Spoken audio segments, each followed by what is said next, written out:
жалпы халықтың ішінде кең тараған Қазақстандағы мына қалқанша безі науқастары көп, әртүрлісі бар. Барлық өңірде бірдей ғой. Барлық өңірде бірдей. Бірақ осы сіздердің өңірде басым. Оның себептері бар. Бірінші себебі не? Климаттың географиялық жағдайларыңыз. Күн ыстық, резко континентальный дейді ғой. Өте. Екінші, не көрдіңіз ғой, кешеден бері жел деген тоқтамай тұр, оның бәрі де адамның организміне әсер етеді. Үшінші, мұнай деген нәрсенің өзі де зиянды заттар көп. Оның қоршаған ортаға кететін газ түрінделері бар. Оның басқа да нелер, әсерлері бар. Сол әсерлерінің ненде болуы да мүмкін. Бір.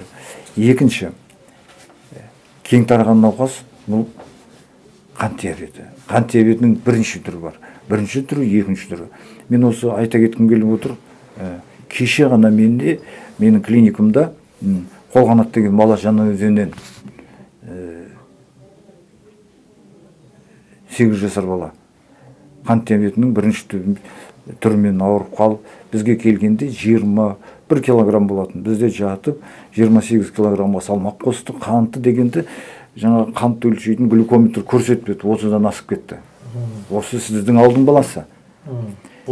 Қант диабетінің алғашқы белгілері. Бірінші белгісі семіздік. Екінші белгісі әлсіздік, шаршай беру, терлеп, тепшіп. Сосын қандағы қантын тексерсе, 5-5-тен жоғары болып, 6-1 болса қант диабетін қояды.